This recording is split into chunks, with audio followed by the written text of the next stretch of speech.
Dawn breaks differently here. The first light doesn't arrive all at once, it seeps. It filters through layers of canopy, through vines thick as arms, through leaves that have never known frost. The mist rises from somewhere beneath the earth, curling around the base of structures that have stood longer than most nations have existed. It moves like something alive, like breath made visible in the cool morning air. The jungle makes its own music at this hour. Howler monkeys announce the day with voices that carry for miles, ancient and guttural, a sound that hasn't changed in 10,000 years. Birds call from hidden perches, toucans, parrots, the secretive motmot with its pendulum tail. Somewhere in the canopy, a quetzal moves through the branches, its emerald feathers catching light that hasn't yet reached the forest floor. And then, rising from the mist like something from another dimension entirely, the stones appear. El Castillo, the Temple of Kukulkan, a pyramid that seems to defy the jungle's hunger to reclaim everything, to pull all human ambition back down into the soil. Its steps climb toward the sky in perfect mathematical progression, each angle deliberate, each stone placed with intention that whispers across centuries. The morning light touches the uppermost platform first, then descends, step by step, as if time itself is walking down the pyramid's face. This is Chichen Itza, a place where time doesn't move in straight lines. The ruins stand in what is now Mexico's Yucatán Peninsula, a landscape of porous limestone and hidden rivers, where the ground is honeycombed with caverns and the rain doesn't flow on the surface, but vanishes into darkness. The earth here is unstable, unpredictable. Cenotes sinkholes that open suddenly to reveal underground lakes dot the terrain like wounds in the world's skin. Passages to what the ancient Maya called Xibalba, the underworld.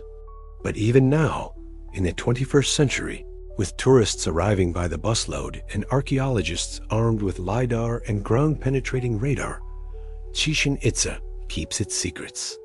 The stones refuse to tell everything. They hold their stories close, releasing them only in fragments, in whispers, in shadows that move in ways sunlight alone cannot explain.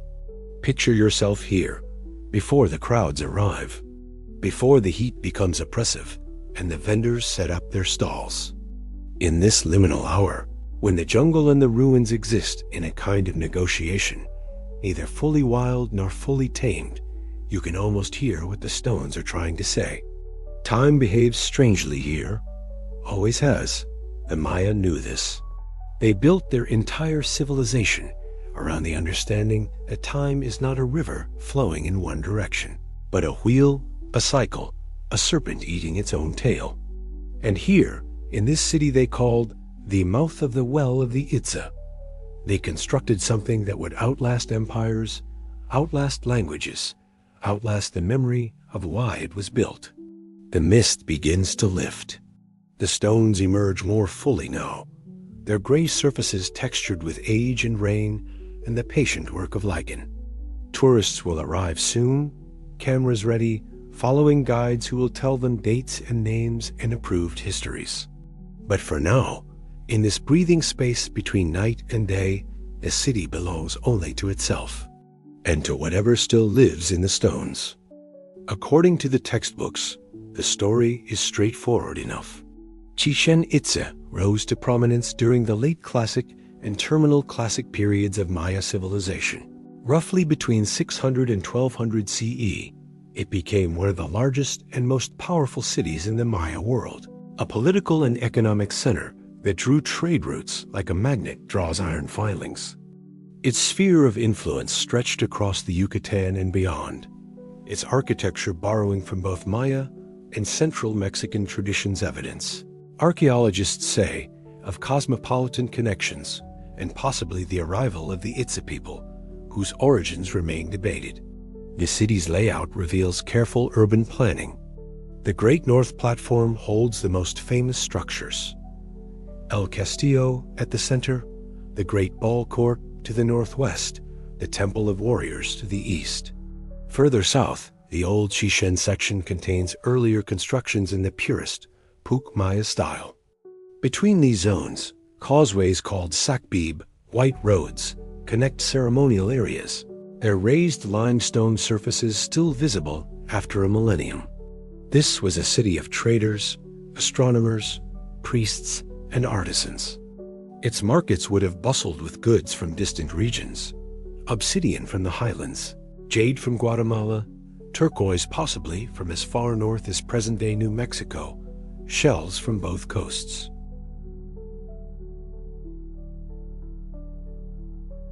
The common people built their homes from perishable materials, wood and thatch, which have long since returned to the earth, leaving only the stone monuments to tell the tale. The ruling class practiced statecraft and ritual in equal measure. They commissioned elaborate sculptures, recorded their victories on stone monuments called stelae, and organized ball games that were part sport, part religious ceremony, possibly involving human sacrifice. They tracked the movements of Venus with obsessive precision, built their temples to align with solar events.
Stand at the base of El Castillo and clap your hands once, sharply.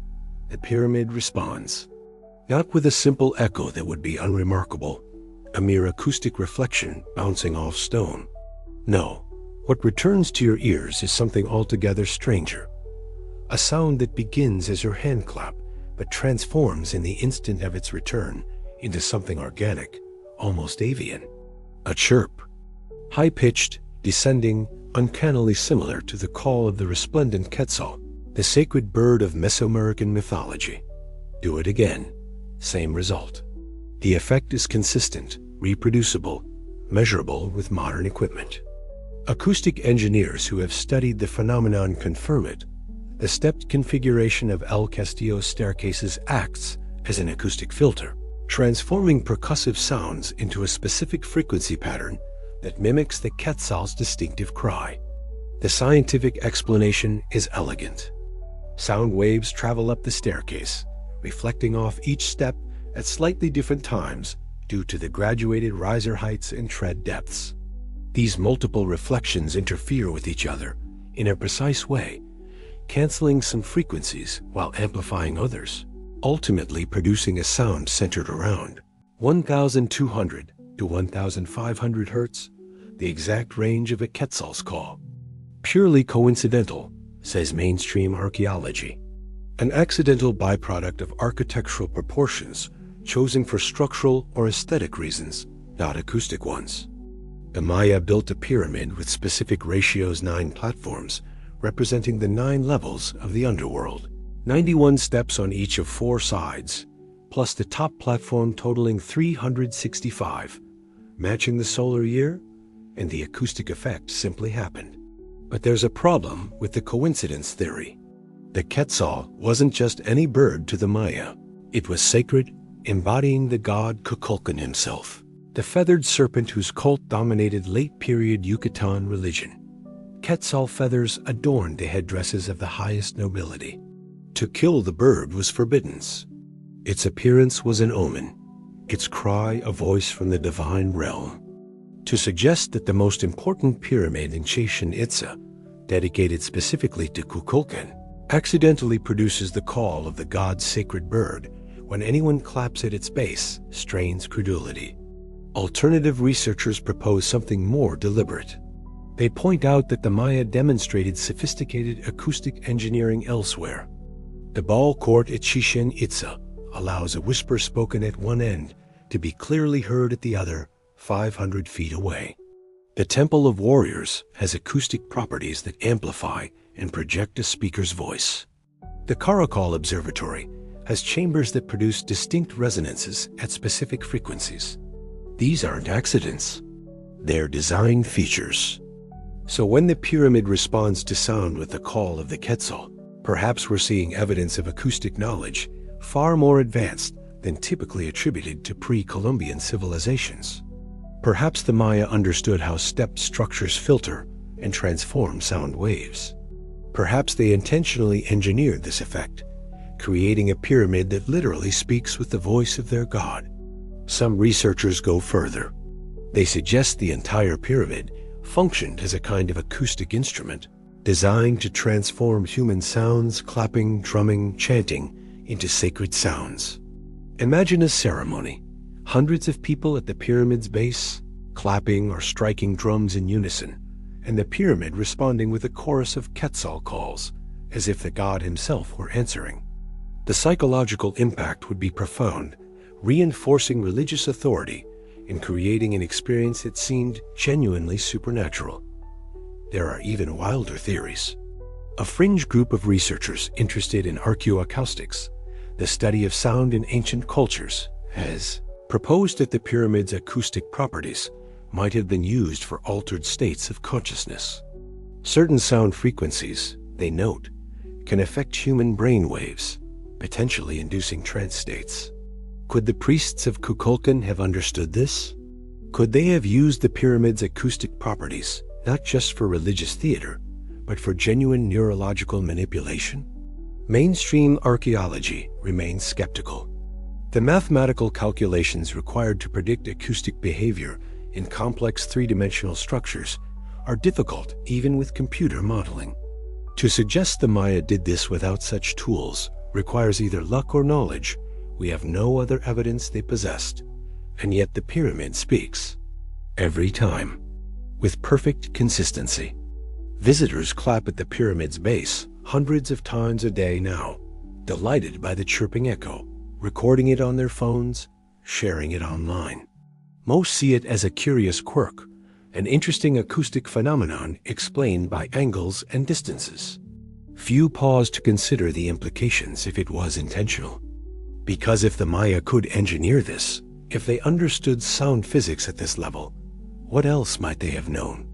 What other knowledge might be encoded in structures we think we understand, but have only begun to truly hear?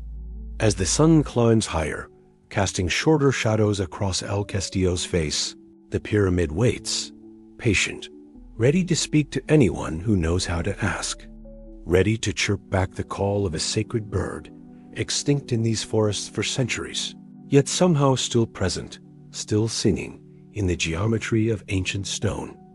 Twice each year, something impossible happens at Chichen Itza.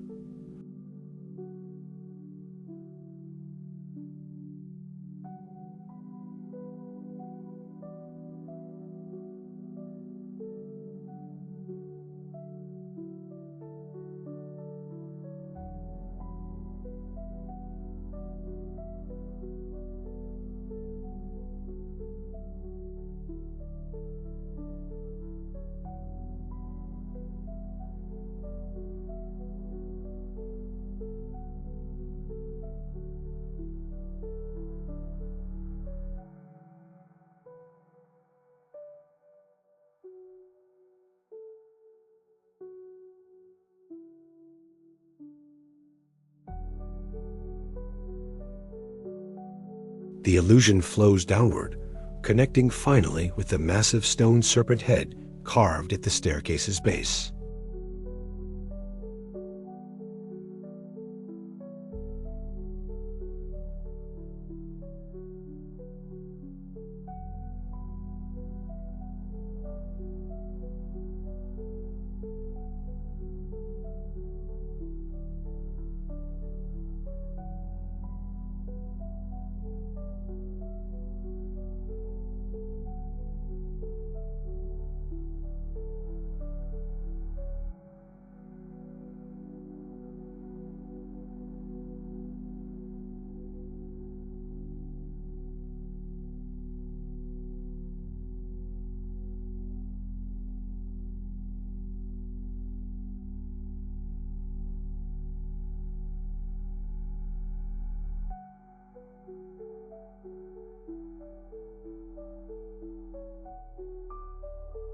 First, consider the precision required.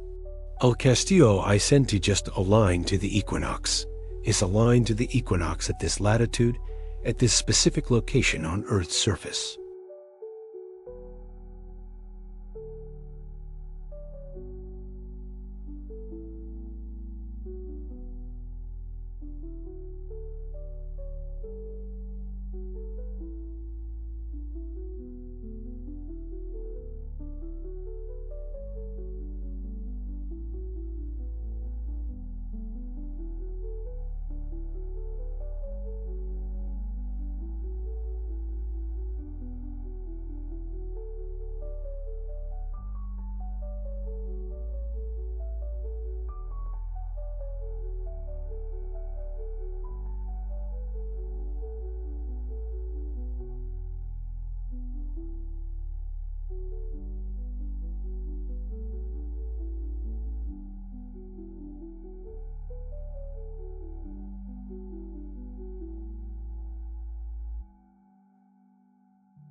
Did the Maya notice this?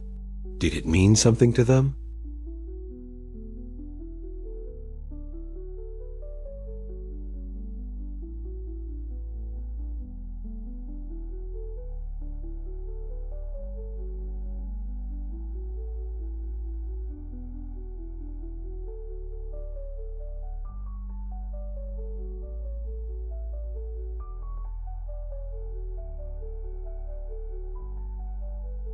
Obviously, but perhaps also something deeper, that time is cyclical, that the gods return, that what descends must rise again, that knowledge, once encoded in stone, becomes eternal.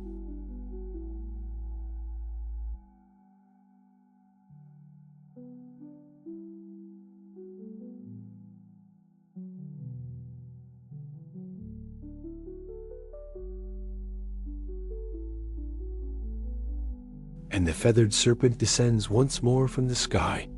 Centuries earlier, when the city was alive with ceremony and smoke from copal incense drifted over the plaza, the priests would have interpreted the serpent's arrival. They would have read omens in the precision of its formation, in the quality of the light, in whether clouds interfered or the shadows fell pure and unobstructed. Now we interpret it too, though differently, as a puzzle, a marvel, a question written in geometry and light. But the pyramid offers no answers. Only the serpent, appearing and disappearing, eternal and ephemeral, impossible and real. The Yucatan has no rivers. Rain falls abundantly. This is jungle, after all, humid and green and perpetually growing. But the water doesn't collect on the surface, doesn't form streams or lakes that can be seen and mapped. Instead, it vanishes. The entire peninsula is limestone, porous and honeycombed with underground passages carved by acidic water over millions of years.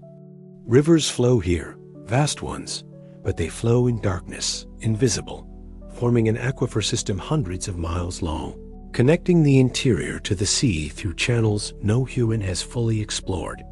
Occasionally, the thin ceiling of limestone collapses, revealing the water below. These openings are called cenotes, from the Maya word Tionet. They are wells, sinkholes, portals to the underworld. Without them, the Maya could not have thrived here. The cenotes provided water, the most essential resource, in a land where surface water was scarce or seasonal. But they were never just wells. The sacred cenote at Chichen Itza lies 300 meters north of El Castillo, connected by a sacp, a raised causeway. It's enormous, roughly circular, about 60 meters in diameter, with sheer limestone walls dropping 27 meters to the water's surface. The water itself is murky, greenish, filled with algae and sediment, descending another 13 meters to a muddy bottom choked with debris. The Maya called it Shunku, the well of sacrifice. Chronicles from the Spanish conquest report that the Maya threw offerings into the cenote gold, jade, pottery, incense, textiles, and people, living people. The accounts describe how priests would hurl individuals, often young, into the water at dawn. If they survived until noon, they were pulled out and asked what visions they had seen in Xibalba, the underworld. If they drowned, their death became the message. For centuries, these reports were considered exaggerations, colonial propaganda designed to justify conquest by portraying the Maya as barbaric. Then, in the early 1900s, American consul and amateur archaeologist Edward Herbert Thompson began dredging the cenote. What emerged from the mud changed everything. Gold discs embossed with scenes of warfare, jade figurines, bells made of copper, copal incense by the pound, rubber balls, wooden objects miraculously preserved by the anoxic mud.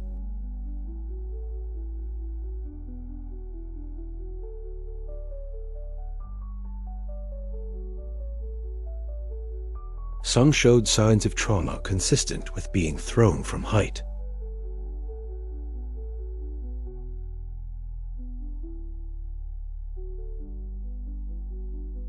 The Spanish accounts were true. The sacred cenote really was a place of sacrifice. But why? And why here, specifically?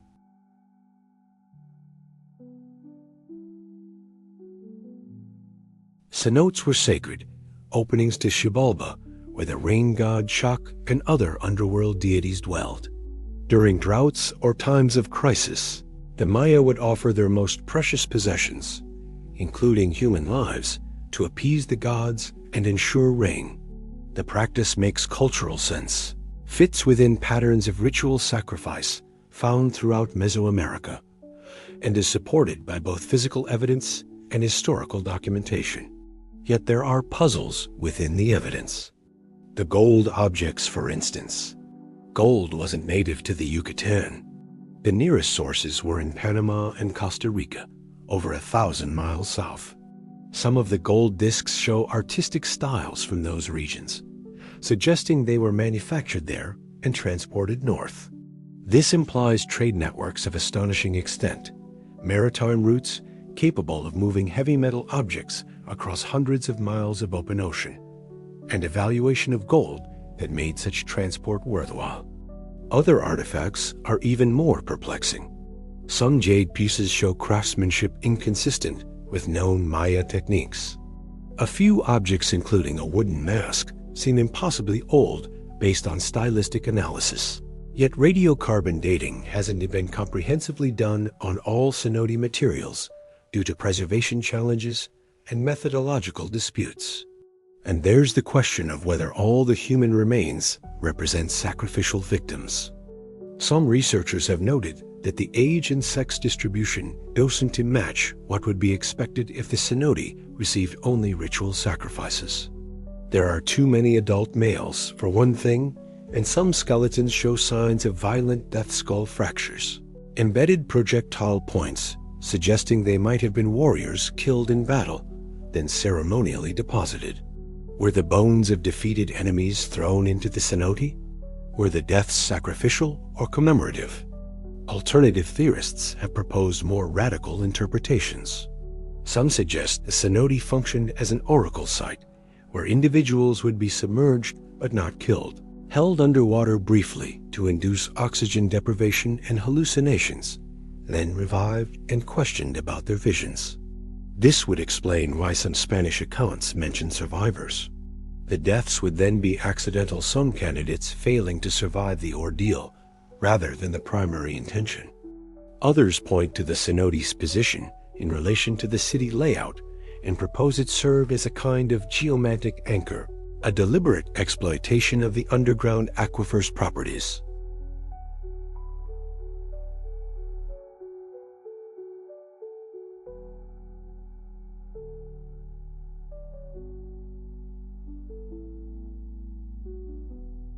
The cenote might have been positioned to access these forces for ritual or even practical purposes.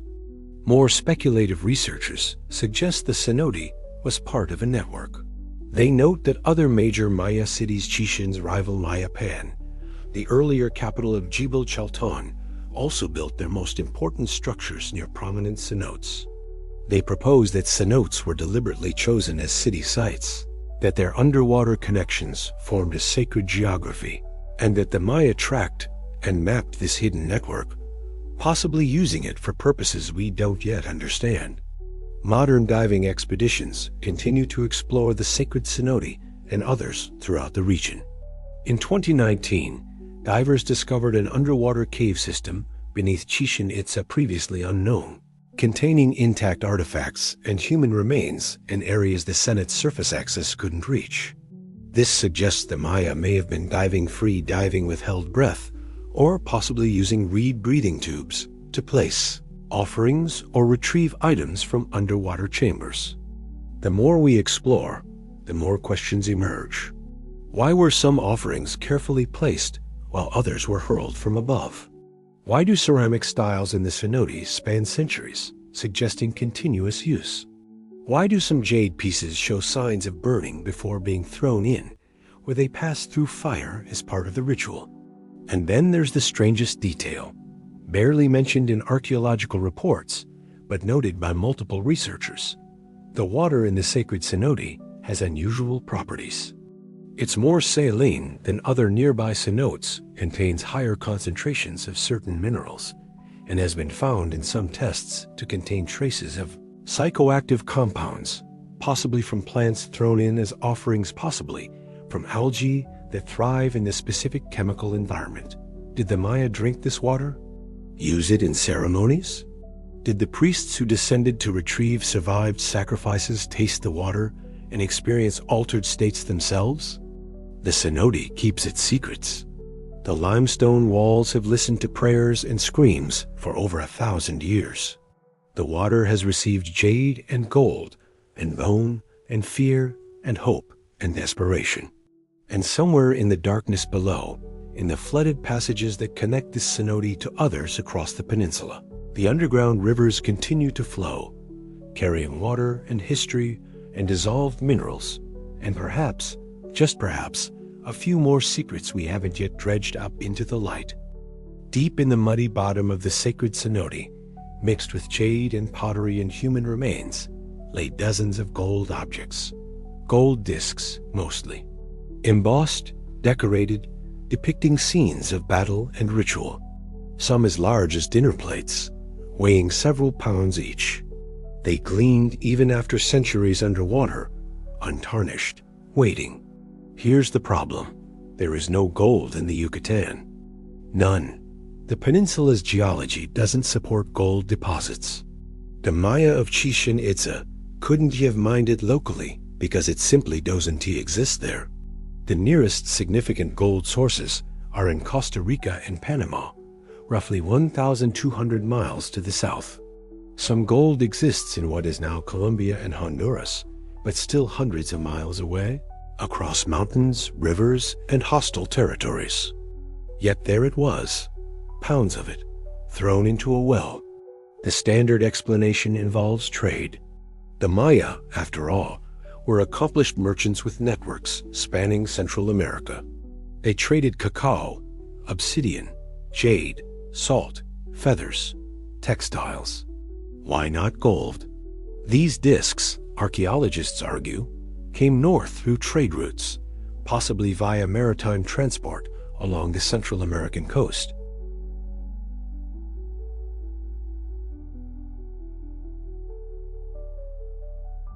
The theory is sound. It fits the evidence. Maritime trade in Mesoamerica is well documented, with large dugout canoes capable of carrying tons of cargo plying coastal waters. The Maya of Chichen Itza demonstrably had access to materials from distant sources, turquoise from the American Southwest, for instance, somehow made its way to the Yucatán. But there are details that complicate the narrative. First, the gold discs aren't all Maya work. Some bear artistic motifs native to Maya culture, the feathered serpent, glyphs, familiar iconographic elements. But others show styles distinctly foreign, consistent with Panamanian or Costa Rican artistic traditions. These weren't commissioned by Maya artisans. They were made elsewhere and transported intact. Why would someone in Panama create a gold disc, then trade it away? Gold was valuable everywhere in Mesoamerica, not just in the Yucatán. The standard trade goods the Maya offered cacao, obsidian, salt were also valuable, but was cacao valuable enough to exchange for worked gold? The economics seem lopsided unless we're missing something about what the Maya offered in return, or unless the gold wasn't acquired through normal trade at all. Second, the sheer distance poses logistical questions. 1,200 miles by dugout canoe, following coastlines, fighting currents, navigating through territories controlled by competing polities. The journey would take weeks, possibly months. Traders would need to carry not just cargo, but provisions, navigate by the stars or landmarks, avoid storms and pirates and territorial conflicts, all to transport gold to a place that would throw it into a hole. Some alternative researchers suggest the gold indicates maritime capabilities more advanced than typically attributed to pre-Columbian Mesoamericans. They point to evidence disputed, controversial, of large ocean-going vessels, of navigation techniques, that might have allowed open water crossings, of possible contact between Central America and South America via routes not following the coastline. Others propose the gold came from sources we haven't identified yet, lost mines or alluvial deposits that existed in regions where modern geology says they shouldn't. The Yucatan's limestone has been eroded and reformed over millions of years. Could gold have been present in areas now beneath the sea or buried under sediment? The most radical theories suggest the gold predates the Maya themselves, that it represents wealth accumulated by earlier cultures and subsequently controlled by Chichen Itza through conquest or inheritance. Some of the discs, these researchers note, show wear patterns suggesting they were old before being deposited heirlooms, perhaps passed down through generations before their final journey into the cenote. There is one more odd detail rarely emphasized in mainstream accounts. Some of the gold artifacts show evidence of being ritually killed before deposition. They were deliberately bent, perforated, or damaged in ways that made them non-functional. This practice, rendering objects dead before placing them in ritual contexts, is common in Mesoamerican archaeology.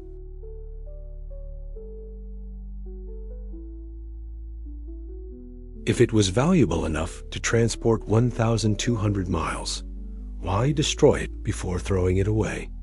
Unless the destruction was the point. Unless the value wasn't in the gold as material wealth, but in what the gold represented: foreign power, distant gods' wealth, accumulated through trade and the ritual required. Not just giving it away, but breaking it first, nullifying its power before feeding it to the cenote. The gold that shouldn't exist remains one of those small mysteries that doesn't shake the foundations of Maya archaeology, but whispers questions at its margins. How extensive were their trade networks really? What were they trading to obtain such wealth? And why, having obtained it, did they consider the appropriate use was to drop it into a sinkhole, returning it to the earth, or to the underworld, or to whatever they believed waited in the dark water below? The cenote answered by swallowing the gold without comment, holding it in mud and darkness for centuries, until modern curiosity dredged it back to light, where it now sits in museums labeled and dated and explained, but perhaps not fully understood.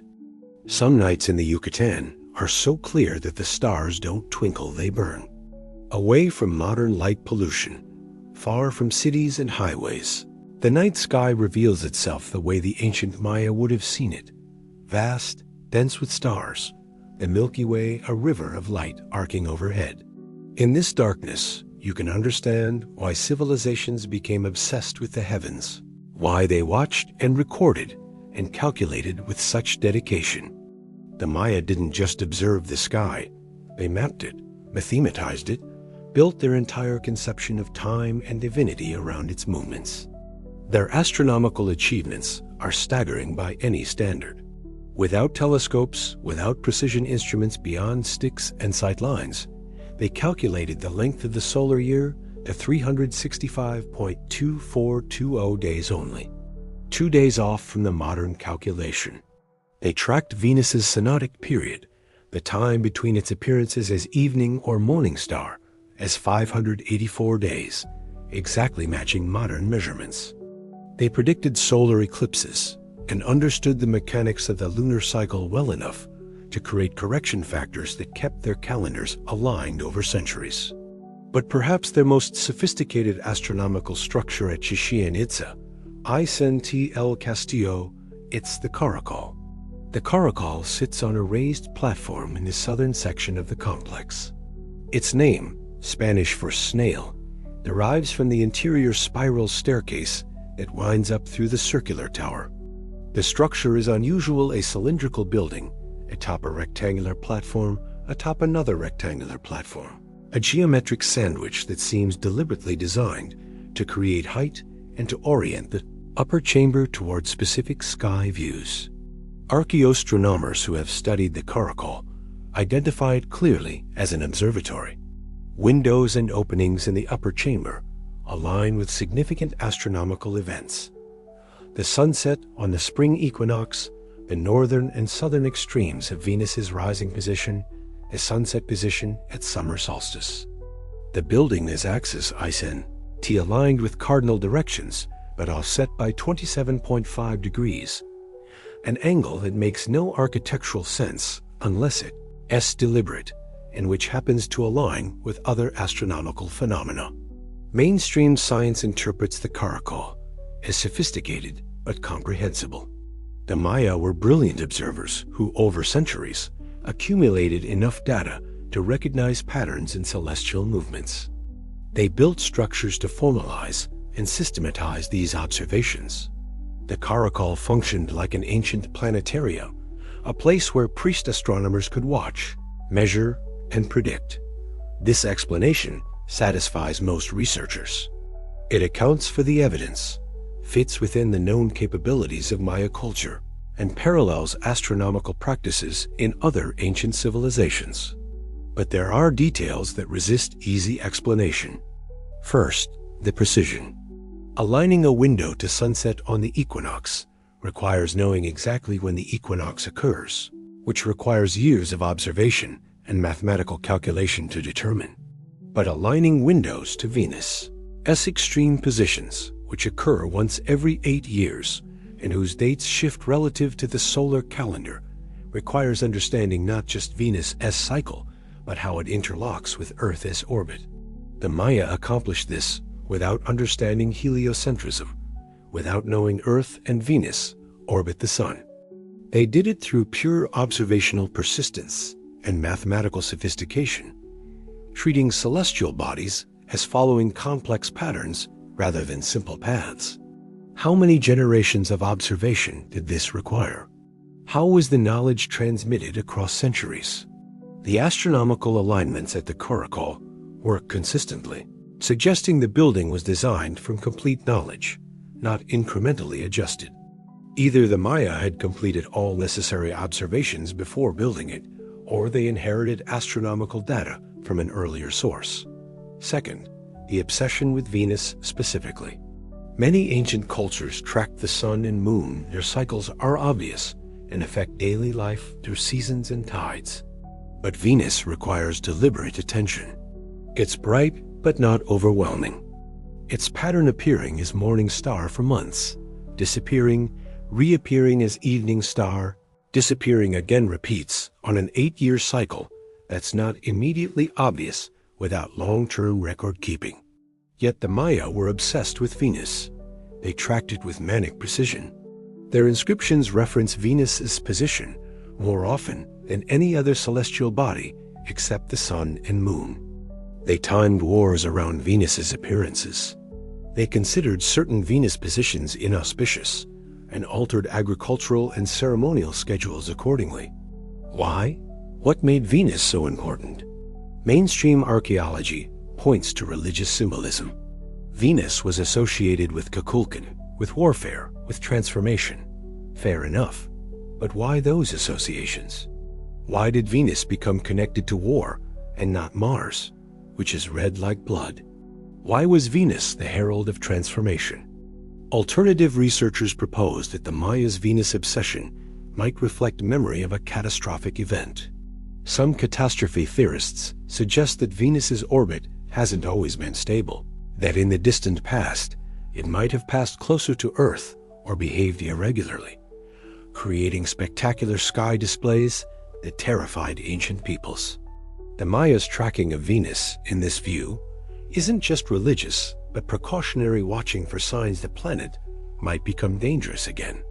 There's no mainstream support for this idea. Venus's orbit is stable and has been for millions of years. But the theory persists because the Maya's focus on Venus seems disproportionate unless something about Venus held meaning beyond mere astronomical curiosity. Third, there's the question of what else the caracol might have observed. The identified alignments account for some windows and sightlines, but not all. Some openings point toward regions of sky that don't obviously correspond to any celestial event modern researchers have identified. Either these are structural features unrelated to astronomy, or they mark phenomena we haven't recognized. Some archaeoastronomers suggest the Maya tracked stars and constellations that don't feature prominently in surviving records. Others propose they observed phenomena that no longer occur, specific planetary conjunctions, or asterisms that have shifted due to stellar proper motion over 1,000 years. And then there are the researchers who ask uncomfortable questions about whether the Maya astronomy was purely observational or partly inherited. They point to the speed with which Maya astronomy reached sophistication, suggesting a foundation of knowledge already present. They note similarities between Maya and other ancient astronomical systems, Sumerian, Egyptian, Indian, that seem unlikely to develop independently to such similar conclusions. Could astronomical knowledge have been transmitted across oceans, despite no proven contact between old and new world civilizations? Could a shared, more ancient source have passed knowledge to multiple cultures? Or is the similarity merely evidence that intelligent people observing the same sky inevitably reach similar conclusions? As night deepens over Chichen Itza, the caracol sits silent, its windows empty of the astronomers who once spent nights there, eyes trained on Venus, on eclipses, on the slow wheeling of the stars. The spiral staircase winds upward into darkness. The platforms beneath it, built with such effort to create elevation, still lift the observatory toward the sky as if reaching for the celestial knowledge it once helped unlock. The Maya learned to read the heavens. They turned the chaos of stars into mathematics, the randomness of planetary wandering into predictable cycles. They looked up and saw not divine caprice, but patterns, laws, a cosmos that could be known. And in stone and stucco, in windows carefully aligned, in centuries of patient observation, they left behind a monument to that knowledge, a building that still points toward Venus's rising, still frames the equinox sunset, still whispers of a civilization that mastered the sky before it was swallowed by the jungle. Off by even a few feet, the effect would degrade. Everything works together too well to be the Great Ball Court at Chichen Itza is the largest in Mesoamerica. It stretches 551 feet long and 230 feet wide, bounded by parallel walls rising 26 feet high. At each end, stone rings project from the walls, carved with intertwined serpents. The playing surface, though worn by time and weathered by rain, still shows traces of the smooth stucco that once covered it. Temple structures crown both ends of the court, their facades carved with scenes of the game players in elaborate padding, a ball, and in some panels, decapitation. This was where they played the ball game -POK, -Te-POK, in some reconstructions of ancient Maya language. Ulama in regions where versions of the game survived into modernity. The rules aren't completely understood, but the basics are clear. Teams competed to keep a heavy rubber ball in play using hips, thighs, and elbows, trying to send it through the stone rings, or according to scoring rules that varied by place and period. The game was part sport, part ritual, possibly part judicial proceeding, with stakes that could include the lives of the players. But there's something else about the Great Ball Court at Chichen Itza, something that becomes apparent when you stand at one end and someone stands at the other 500 feet away. Speak normally, not shouting, just conversation volume. The person at the other end hears you perfectly. The acoustic properties of the ball court are extraordinary. A whisper at one end travels to the other with remarkable clarity. A hand clap produces multiple distinct echoes, each bouncing off the walls at slightly different intervals, creating a cascade of sound. Conversations held in the center of the court cannot be heard from the walls, yet voices from the walls carry across the entire length of the field. Modern acoustic engineers have studied the phenomenon extensively.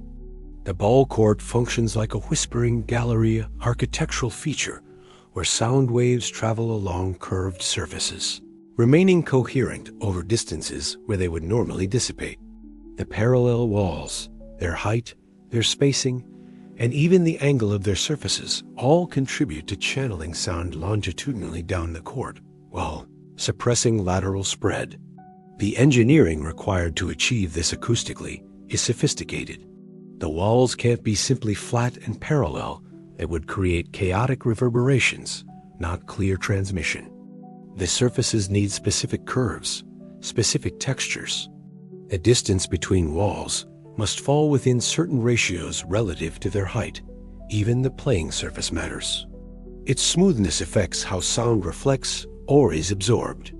The mainstream interpretation is that the Maya understood some principles of acoustics through trial and error or intuition, and incorporated them into the ball court's design, perhaps intentionally, perhaps accidentally enhanced through renovations and reconstructions over the centuries the court was in use. But there's a complication. The acoustic effects are too good to be accidental. Stand in the center of the court and clap. The sound reflects off both walls, creating between 9 and 11 distinct echoes, each arriving at your ears at precise intervals. The number of echoes isn't random. It corresponds to the number of steps on the nearby temples. Some researchers see this as another example of the Maya embedding mathematical symbolism in architecture. Moreover, the clarity of sound transmission suggests the acoustics were intentional. If the walls were slightly different heights, if their surfaces were rougher, if the distance between them were coincidence.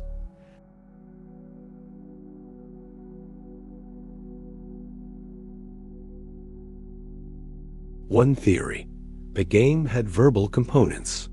Perhaps players called plays, and the acoustics ensured teams could communicate despite the court's size. Perhaps referees positioned at the ends made rulings that needed to be heard by everyone. Perhaps the game involved ritualized declarations or prayers spoken during play. Another theory focuses on audience experience. Imagine the court filled with spectators along the walls. The acoustics would allow them to hear the impact of the ball, the grunts of players, perhaps the commentary of priests or narrators positioned at the ends. The game becomes not just visual spectacle, but auditory drama. But there's a darker possibility suggested by the carvings that decorate the court's walls. They show ball players, yes, but also decapitation, a figure kneeling, headless, blood spurting from the neck in streams that become serpents. Other figures hold the severed head.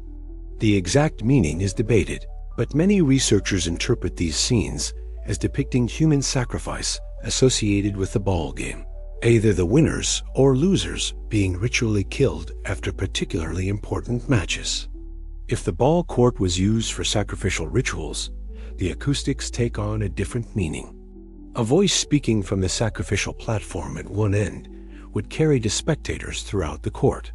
The sound of the act, whatever it entailed, would be amplified, made theatrical, impossible to ignore. The acoustics transform the space into an amphitheater of sacred violence, ensuring every witness can hear as well as see. Alternative researchers go further. Some suggest the ball court functioned as more than an athletic venue or sacrificial theater, that it served as a kind of acoustic temple, a space where sound was manipulated for psychological or spiritual effect. They point to the echoic properties that create multiple repetitions of percussive sounds, suggesting these could have been used with drums or other instruments to create hypnotic rhythmic effects. Others note that the court's acoustic properties would create a sense of presence, making voices seem to come from multiple directions simultaneously. A priest speaking from one end might seem to the audience in the center to be surrounded by the voice, as if the gods themselves were speaking from the walls. This could have been used to create powerful religious experiences, reinforcing the sacred nature of the space. And there are the truly speculative theories, proposed by fringe researchers interested in sound's effects on consciousness. They note that the acoustic properties create specific resonant frequencies within the court, and that sustained sounds at these frequencies might affect human brain waves. Could the Maya have used sound deliberately to induce altered states in players or spectators? Could the echoes and reverberations have served some purpose beyond communication? Mainstream archaeology remains skeptical of these more elaborate theories, but doesn't dispute the basic fact. The Maya designed a ball court with acoustics that rival modern performance halls, using only stone and geometric knowledge 1,200 years before the advent of scientific acoustics. How did they test it during construction? Did they have a theory of sound propagation? Or did they iterate through trial and error, building sections and evaluating their acoustic properties? If the latter, the effort required is staggering. The court would have been under construction for years, perhaps decades, with constant adjustments to get the acoustics right. Or did they know exactly what they were doing from the start? Did they possess principles of architectural acoustics sophisticated enough to predict how sound would behave in the space before it was built? As evening settles over Chichen Itza, visitors occasionally test the acoustics for themselves, clapping at one end of the court, marveling at how the sound travels. Tour guides explain the phenomenon, usually attributing it to Maya genius and leaving it at that. But standing alone in the center of the ball court, after the tourists have left, surrounded by walls that have witnessed games and rituals and possibly death, one can't help but imagine what it sounded like when it was active. The impact of the rubber ball, the shouts of players, the roar or silence of crowds, the voice of a priest declaring something in a language we can now barely translate his words, carrying clearly from one end to the other, multiplying into echoes, filling the space with sound that might have felt to those who heard it like the voice of something more than human. The court listens still, ready to amplify, to echo, to carry whispers across impossible distances, ready to speak if someone knows what to say.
The architectural blueprint of El Castillo becomes increasingly complex the more we study it.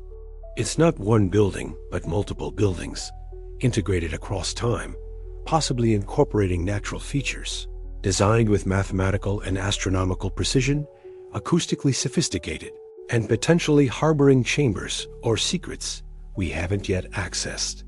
Visitors climb the outer pyramid, unaware that inside its mass are two more complete pyramids, chambers, a jade-inlaid jaguar, and possibly beneath it all, voids in the earth that the Maya either knew about or didn't, but which may hold the key to understanding why this site, specifically, became the axis mundi of late classic Maya power. The pyramid keeps its secrets by making them structural, literally building one mystery inside another, each layer a question we have to answer before we can ask the next. In 2015, researchers at the National Autonomous University of Mexico turned non-invasive imaging technology on El Castillo. They used electrical resistivity tomography, which sends electrical currents through the ground and measures resistance to map subsurface features. They used 3D scans. They compiled data from decades of previous surveys. And they discovered something the Maya never told the Spanish, never recorded in codices, never marked on the structures above. A massive cenote sits directly beneath El Castillo. Not a small cavity. Not a minor cave. A cenote comparable in size to the sacred cenote 300 meters to the north, roughly 25 meters deep, filled with water from the vast underground aquifer that flows beneath the entire peninsula.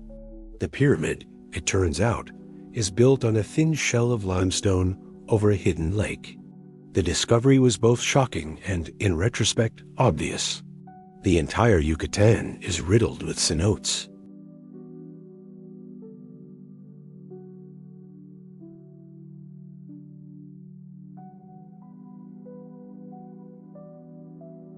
Did the Maya know?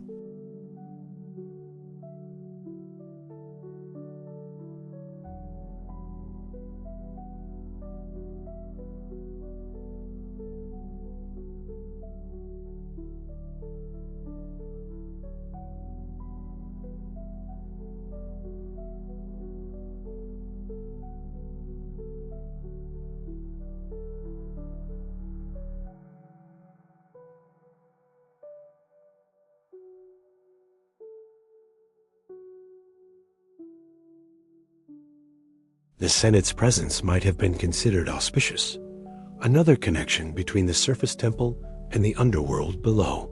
This interpretation is measured, reasonable, and fits the evidence without requiring extraordinary claims. But it opens other questions. If the Maya knew about the cenote, did they access it? Are there passages leading down from the pyramid's interior to the water below? The 2015 survey didn't find obvious tunnels, but the technology can't detect everything, especially vertical shafts or features obscured by dense stone.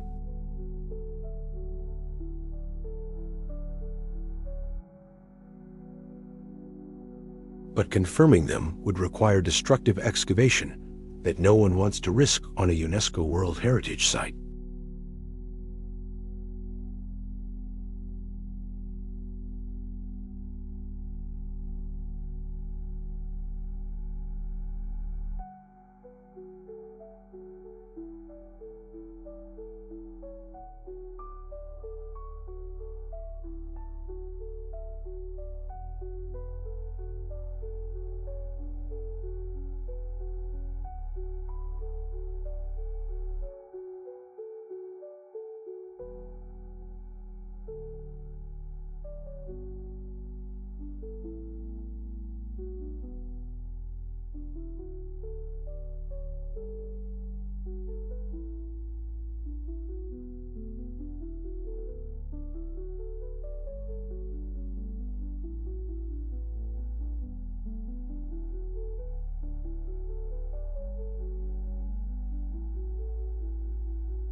Ground-penetrating radar continues to find voids, chambers, and tunnels under sites archaeologists thought were fully explored.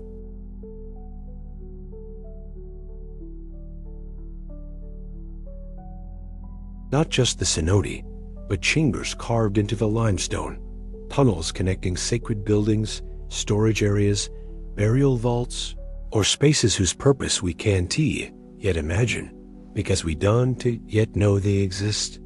Every few years, technology improves. LiDAR becomes more sensitive. Ground-penetrating radar achieves better resolution. Gravimetric surveys can detect smaller anomalies.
The lost city isn't missing. It's waiting. Across the Maya lowlands, through the Petén rainforest of Guatemala, the highlands of Chiapas, the wetlands of Belize, and the dry scrub forest of the northern Yucatán cities began to fail.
But the drought affected Chichen Itza too. The city's population peaked around 900 CE, then began declining. Construction of major monuments slowed and eventually stopped.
And carved monuments all fell silent because the rains stopped coming.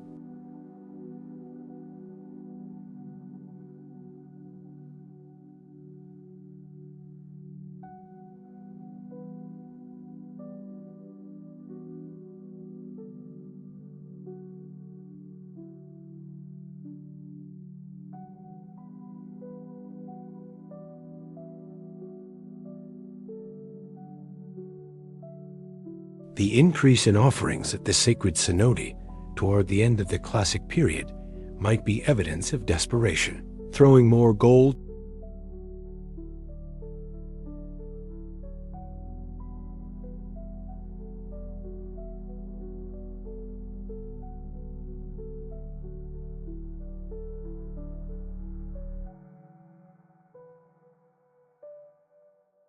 It didn't work.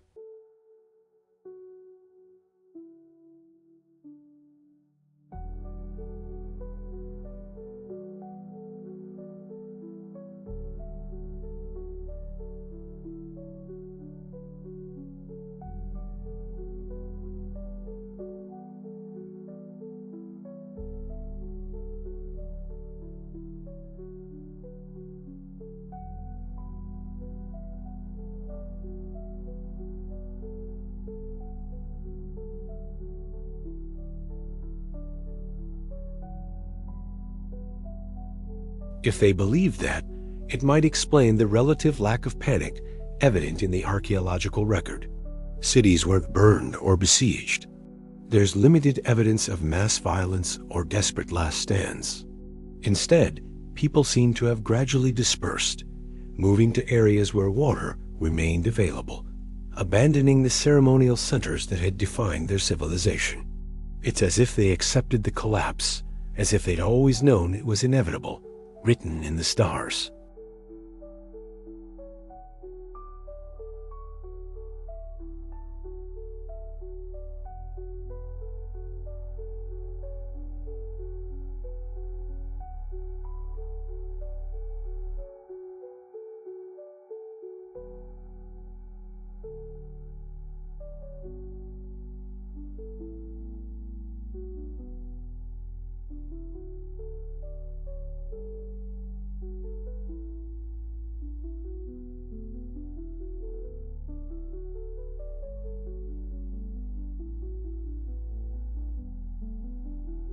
That droughts come and go across decades or centuries.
fell to something far more prosaic than invasion or plague. It simply ran out of water, and its people, finally, ran out of hope that the rains would return.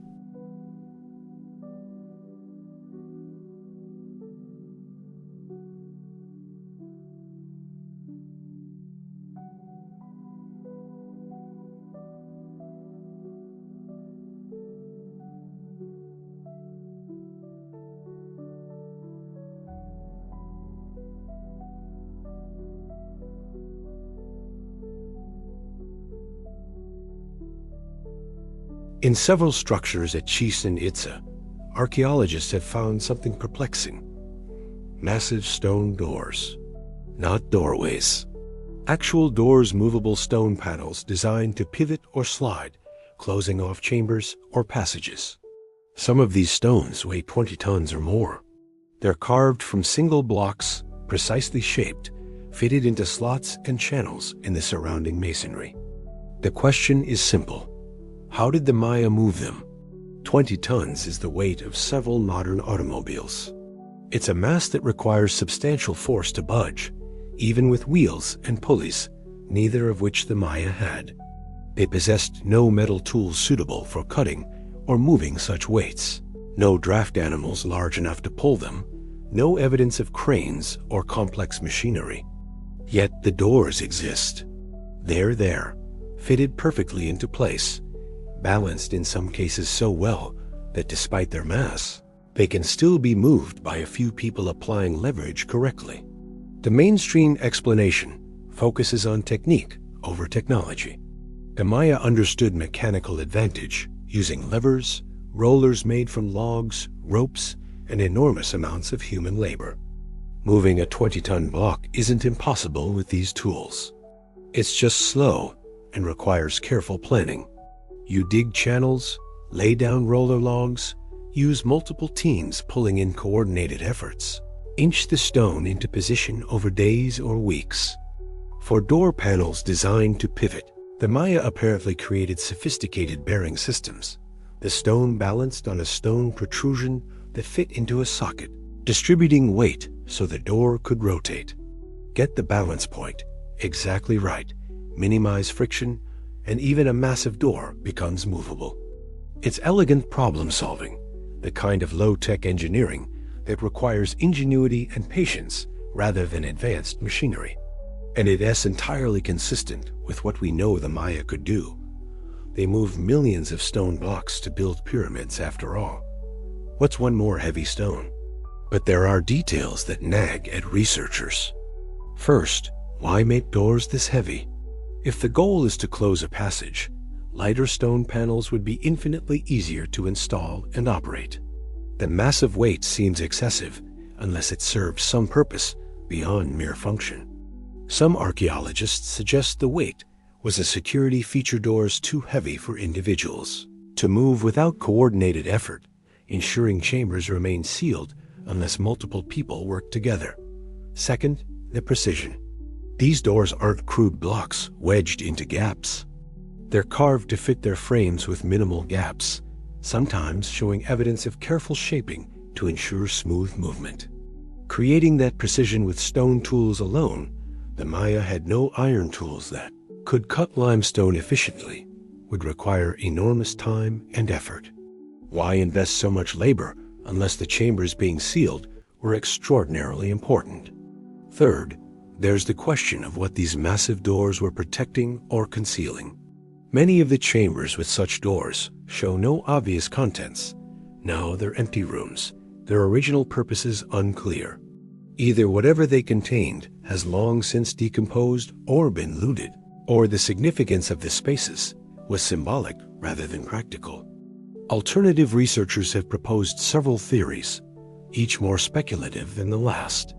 Some suggest the doors were designed to seal chambers used for ritual purposes, where privacy or containment of sound, smoke, or other sensory elements was crucial. The mass of the stone would prevent sound leakage, creating spaces where ceremonies could be conducted in absolute secrecy. Others point to the doors as potential evidence of lost engineering knowledge. If the Maya could move 20-ton doors, what else might they have moved? Could they have transported stones far heavier than archaeologists currently believe possible? Could some of the massive foundation stones at Chichen Itza and other sites have been moved from greater distances than assumed?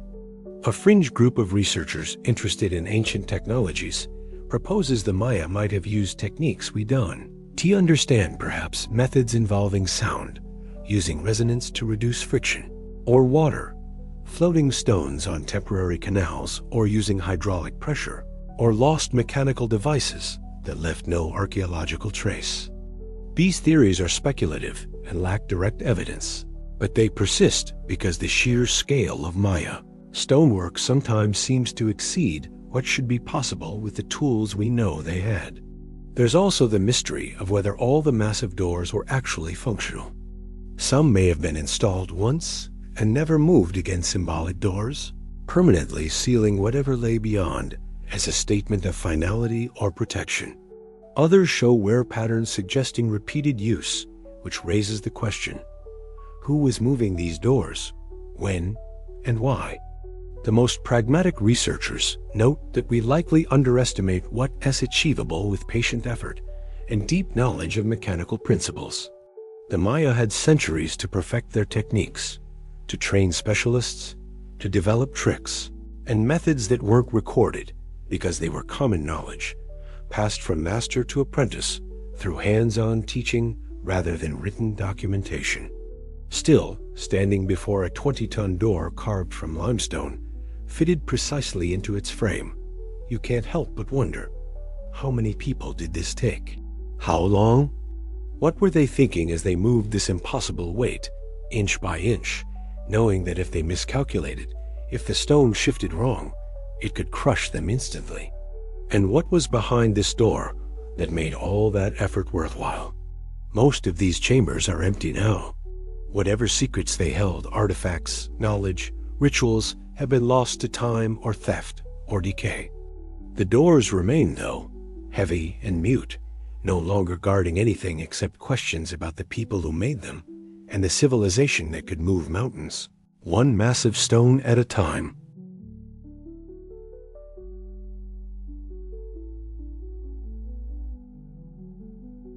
The earliest significant occupation of the site dates to around 600 CE, during the late Classic period, when Maya culture was already centuries old and well established.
Later cultures like the Toltec incorporated similar massive-scale construction.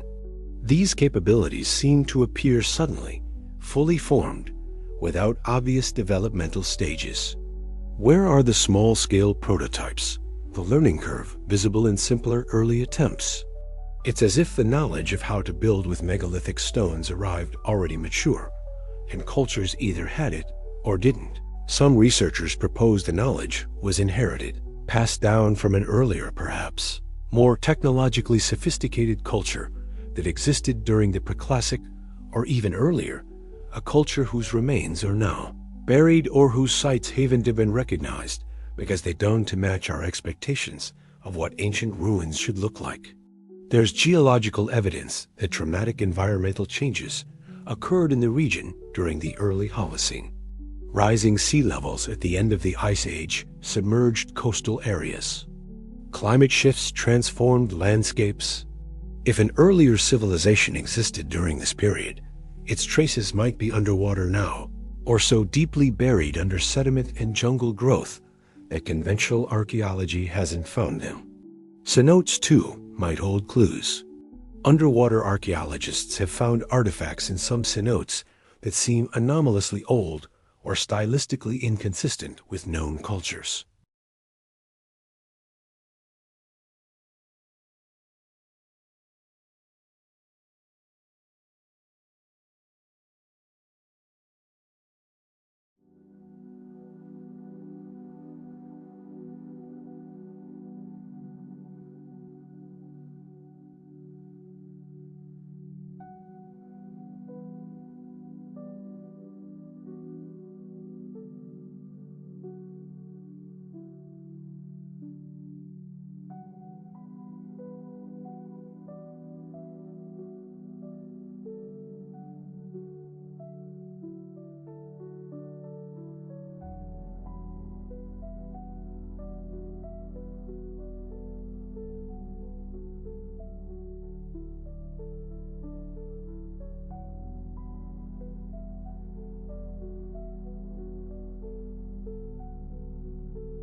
and the acoustics of ancient spaces, it's worth remembering that history has layers, and we've only just begun to excavate them.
Their mysterious appearing and disappearing, moving without legs, shedding their skin in apparent rebirth.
pyramids offer another parallel. Mesoamerica is famous for them step pyramids rising in tiers, topped with temples.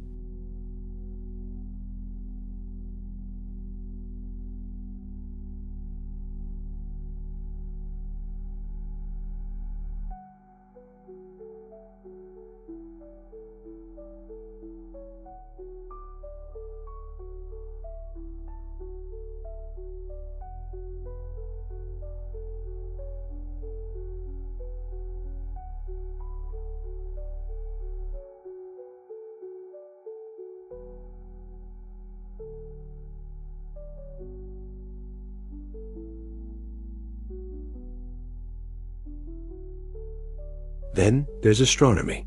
Multiple ancient civilizations tracked Venus with obsessive precision. The Maya, the Babylonians, the Egyptians.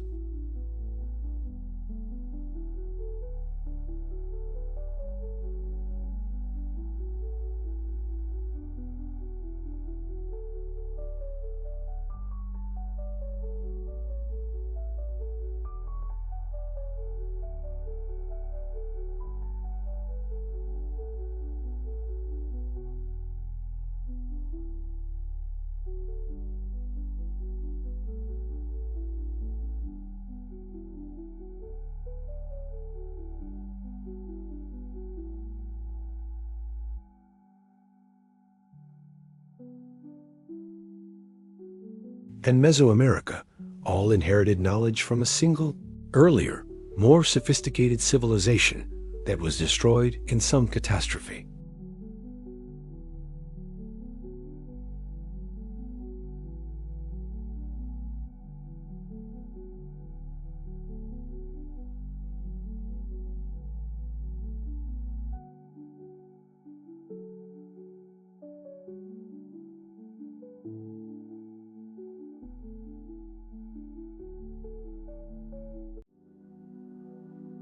More nuanced alternative theories propose not a single advanced precursor, but a network of ancient maritime trade connecting civilizations earlier than conventional history acknowledges. Perhaps Phoenician or other seafaring peoples crossed oceans before Columbus, spreading ideas if not settling permanently. Perhaps Polynesian voyagers reached the Americas, or vice versa. Perhaps knowledge diffused along networks we haven, yet documented because the evidence is underwater or buried, or too fragmentary to reconstruct definitively. Recent discoveries have shown ancient peoples were more mobile than once believed. Genetic studies reveal surprising connections. Native American DNA appears in Polynesian populations, for instance, suggesting contact across the Pacific. Trade goods have been found far from their origins, indicating networks more extensive than expected. But does that explain serpents in pyramids and astronomical knowledge appearing in similar forms across such distances? Or are we seeing what we want to see, finding patterns in noise, connecting dots that shouldn't be connected? Perhaps the answer is both. Perhaps some parallels are coincidence, products of universal human cognition responding to similar challenges. Perhaps others reflect real contact, knowledge transfer through mechanisms we don't yet fully understand. And perhaps just a few hint at something deeper, something older, a time when knowledge flowed through channels history has forgotten. At Chichen Itza, the serpent descends from the pyramid twice a year, shadow and light forming his body, connecting sky to earth. And across the world, in stone and myth and astronomical calculation, echoes of that serpent appear, different but similar, separate but strangely connected, as if the ancients were all trying to tell the same story, using different words, but the same symbols, pointing towards something that remains, even now, just beyond our full comprehension.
They suggest that relatively recent cosmic impacts within the past 10,000 years, during recorded human history, might have occurred and been witnessed, traumatizing populations and generating myths.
The stones at Chichen Itza have outlasted the civilization that built them, surviving the collapse, the abandonment, the jungle's encroachment.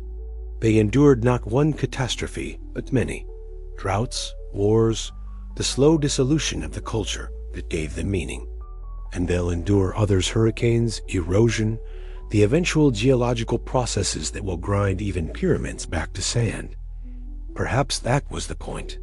Build something that lasts, something that survives world endings, something that can tell future peoples, we were here. We knew. We built to endure catastrophe, because we understood that catastrophe comes, cyclically, inevitably, written in the stars and the turning of great wheels of time. To understand the Maya, one must first understand how they conceived of time. It wasn't a line, stretching from past to future, a journey from origin to destination. It wasn't a circle, repeating endlessly without change. It was something more complex: nested cycles, wheels within wheels, multiple rhythms intersecting and influencing each other, creating patterns that repeated, but never quite identically. A Maya calendar system was layered. The Tzolk'in, a 260-day cycle combining 13 numbers with 20-day names, was used for divination and ritual.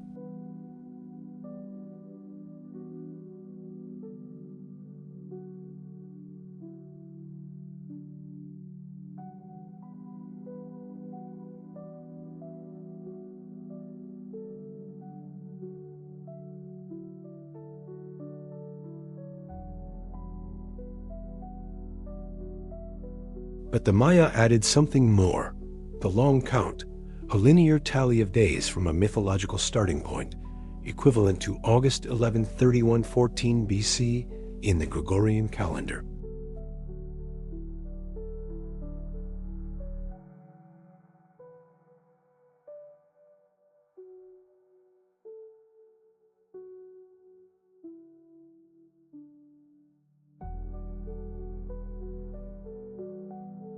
A full cycle of the long count 13 backdowns equals approximately 5,125 years.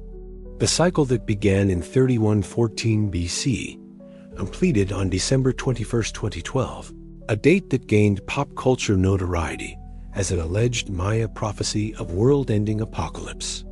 In reality, the Maya saw it as a cycle completing and a new one beginning, significant but not necessarily catastrophic. The mathematical sophistication required to develop and maintain this system is staggering. The Maya used a base 20 vigesimal number system with a symbol for zero, a mathematical concept that wouldn't appear in Europe until it was imported from India via Arabic scholars centuries later. They developed positional notation, where a symbol's value depends on its position, allowing them to represent very large numbers compactly. And they used this mathematics obsessively. Carved steely at sites across the Maya world record long count dates, astronomical events, intervals between occurrences. The Dresden Codex, one of the few surviving Maya books, contains tables tracking Venus's synodic cycle, eclipse predictions, and other astronomical calculations spanning centuries. Why were they so obsessed with time? The mainstream answer involves agriculture and religion. Tracking time precisely allows prediction of seasons, optimal planting dates, ceremonial timing. For a society where religion and statecraft intertwined, where kings legitimized authority through astronomical knowledge and ritual precision, sophisticated calendars were tools of power. But some researchers sense something deeper. The Maya calendar structure suggests they conceived of time as having qualities, not just quantities. Different days had different energies, different spiritual characters. The Tzolk'in was fundamentally divinatory. Each of the 260 combinations of number and day name carried specific meanings, influences, prophecies. Babies were named for their birth date in the Tzolk'in, inheriting that day's characteristics. This isn't merely timekeeping. It's a form of cosmic navigation, treating time as a landscape with terrain and features, with safe paths and dangerous zones, with cycles that bring opportunities or threats. Alternative researchers propose that the long count might encode information beyond dates. Some have searched for mathematical patterns in the calendar's structure, relationships between cycle lengths, correspondences with astronomical periods, hidden ratios that might represent encoded knowledge. For instance, the relationship between the Tzolk'in, 260 days, and the Hab, 365 days, creates a 52-year calendar round. But 260 itself is interesting. It's close to human gestation, about 266 days, close to the cycle of Venus' visibility as morning or evening star in relation to Earth's year, and factors conveniently into Maya mathematical systems. Some researchers suggest 260 might have astronomical significance we haven't identified, perhaps related to cycles that aren't too obvious from Earth, but which the Maya detected through long-term observation. Others see it as evidence of inherited knowledge that the Maya were maintaining a calendar system whose full original purpose they no longer completely understood, preserving it because it worked, even if the theory behind it had been partially lost. The long count starting date, August 11th, 3114 BCE, is also peculiar. Nothing archaeologically significant happened that day, as far as we know. The date predates Maya civilization by millennia. It's mythological, marking some creation event in Maya cosmology. But how was this date calculated backward? What mathematical or astronomical event does it correspond to? Some alternative researchers have proposed it aligns with astronomical phenomena, perhaps a planetary conjunction, or the completion of some long-period cycle. Others suggest it might mark memory of an actual historical event, dimly preserved through oral tradition and eventually formalized as the calendar's beginning. There are even theories, highly speculative, that the long count might be tracking a cycle longer than one back. That the full system is designed to monitor astronomical or geological cycles spanning tens of thousands of years, and that the 13-back-ton cycle is just the part the Maya emphasized for immediate cultural use. One researcher noted that if you extend the long count backward and forward far enough, certain dates produce numbers that match astronomical cycles with surprising accuracy. Whether this is meaningful or statistical coincidence remains hotly debated. What's undeniable is that the Maya invested enormous intellectual effort into time. They carved dates into stone, ensuring the calendar would outlast political collapses and social upheavals. They embedded calendrical cycles into architecture, creating buildings that are also calendar machines, marking time through shadow and alignment. It's as if they believed time was the most important thing to track, more important than territory or wealth or genealogy. Time was knowledge. Time was the medium through which the cosmos operated, and by understanding it, by mapping its cycles and calculating its patterns, humanity could align with cosmic order rather than being swept helplessly along. Or perhaps they were simply trying to predict the unpredictable, to know when droughts might come, when rituals should be performed, when the gods would be favorable.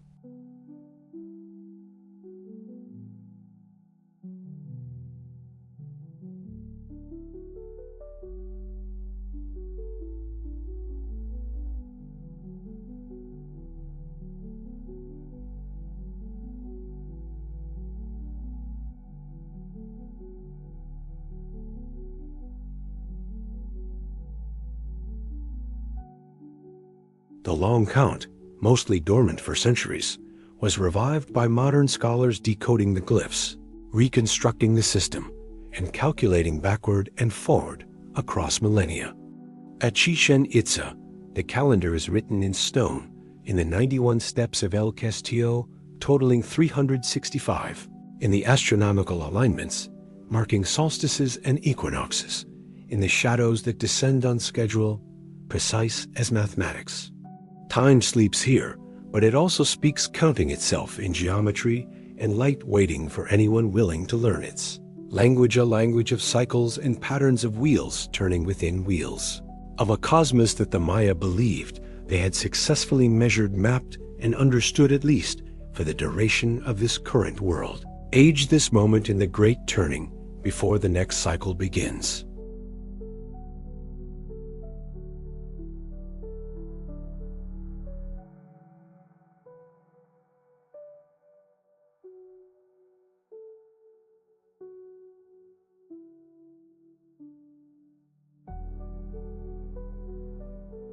Their solutions reveal not just technical competence, but deep understanding of mathematics, astronomy, acoustics, hydrology, and material science.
Then there's the acoustics.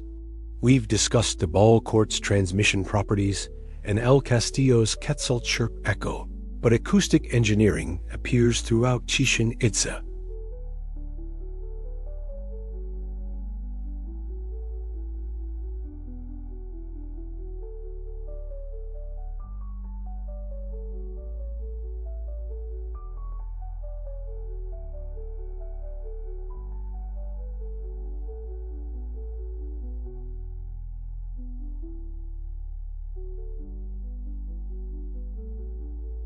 Whether these properties were intentional or accidental is debated, but their consistency suggests design.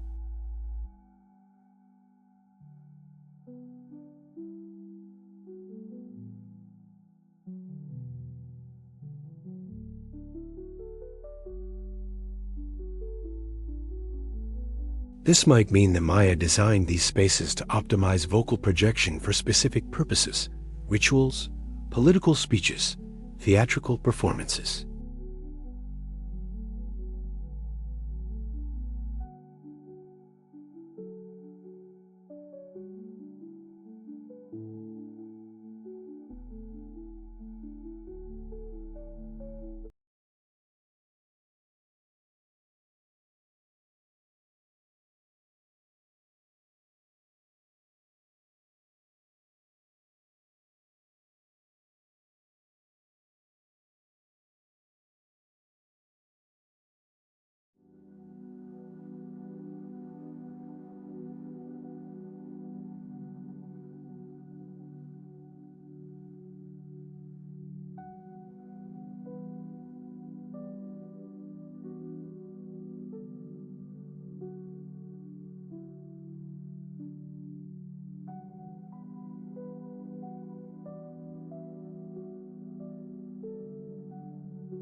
The precision of some stonework blocks, fitted so tightly that blades can be inserted between them, seems extraordinary for stone tools alone.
The 52 panels on the pyramid sides reference the 52-year calendar round.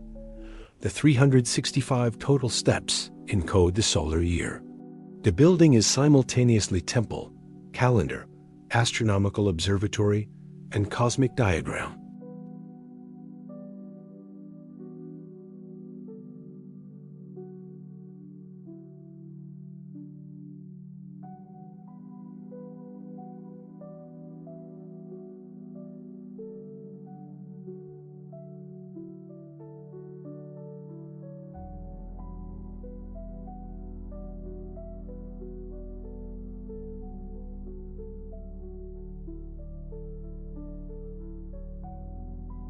Architects study the proportions and geometries, finding mathematical elegance in the relationships between elements.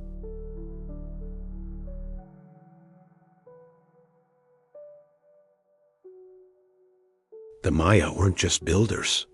They were architects of experiences, designing spaces that looked magnificent, sounded awe-inspiring, aligned with the cosmos, and told stories through their very structure.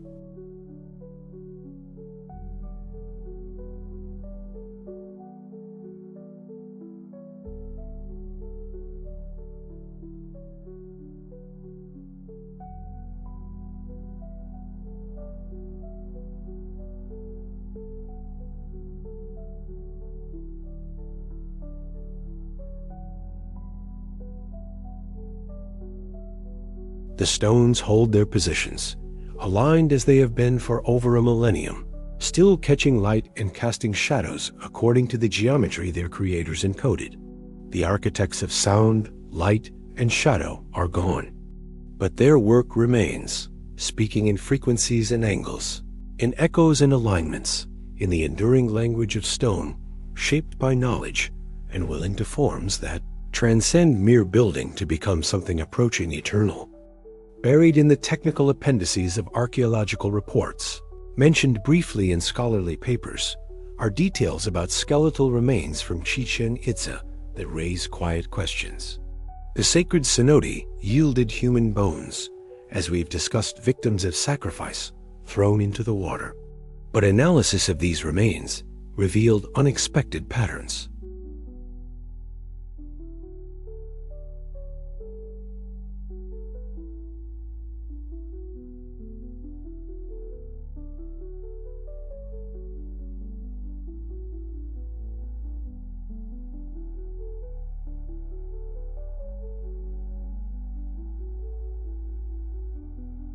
Several individuals from the sacred cenote show isotopic signatures, suggesting they weren't from the Chichen Itza region.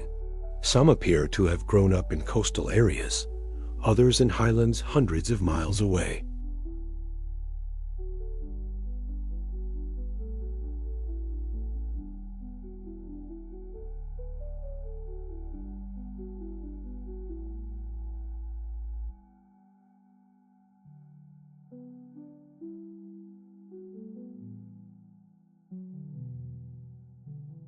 But it demonstrates the extent of Maya networks and the deliberate selection of sacrificial victims from specific populations.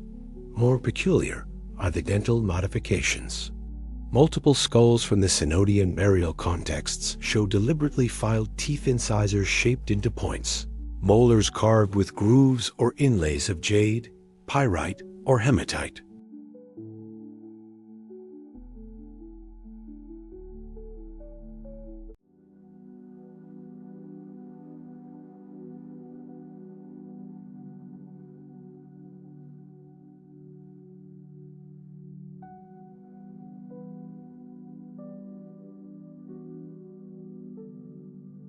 This suggests either individuals migrating from those areas or cultural practices being adopted from distant sources. Then there are the cranial modifications.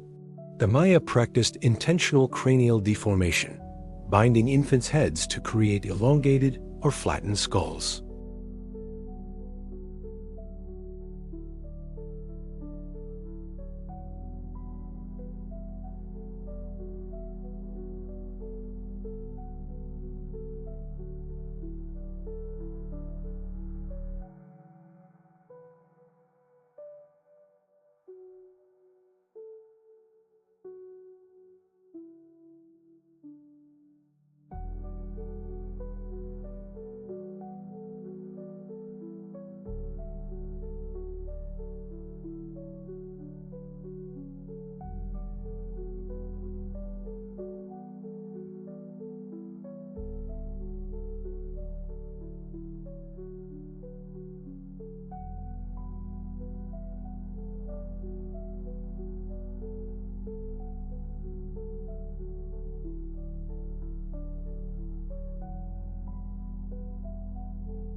One individual, mentioned in a 1970s archaeological report, but rarely discussed since, reportedly showed skeletal features more consistent with South American populations than Mesoamerican ones.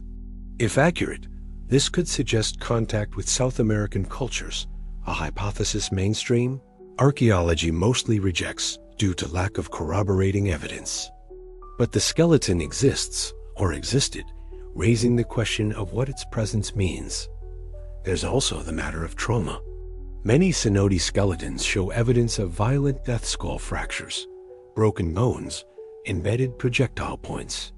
Some injuries occurred perimortem, around the time of death, consistent with sacrifice or warfare. But others show healed injuries, evidence of violent lives warriors, perhaps, or individuals who survived battles before eventually being sacrificed. A few skeletons display evidence of trepanation surgical holes drilled or scraped into the skull, a procedure performed in many ancient cultures to treat head injuries, relieve pressure, or for ritual reasons. Some Chichen Itza trepanations show healing, indicating the individuals survived the procedure. Others don't, suggesting failed surgeries or trepanation performed at or after death for ritual purposes. The technical skill required for successful trepanation is considerable, cutting through bone without damaging the brain, preventing infection, managing pain. The Maya clearly possessed surgical knowledge, though how widespread or formalized it was remains unclear.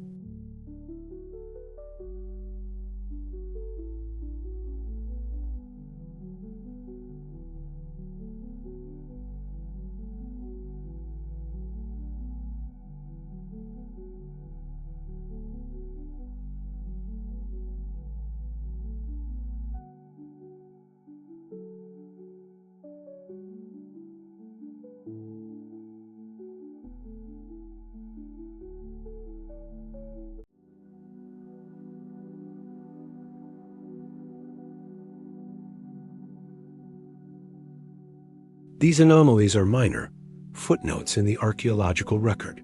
Most skeletal remains from Chichen Itza fit expected patterns local individuals, typical Maya pathologies, appropriate grave goods. The oddities are exceptions, outliers that don't challenge the overall narrative but add texture and complexity.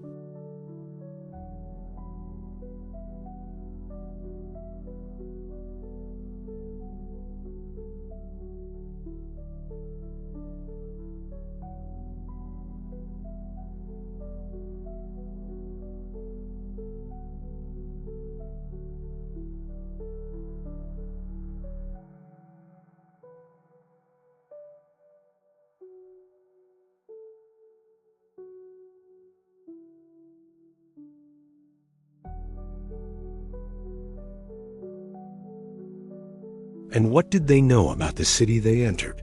The city that would, for many of them, become their tomb.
but they reflect genuine curiosity about why the Maya invested so much effort in caves, why they crawled through darkness, carrying offerings, descending into the earth when it would have been far easier to perform rituals on the surface. Perhaps the answer is simply that the underworld was real to them, not metaphorically, but literally.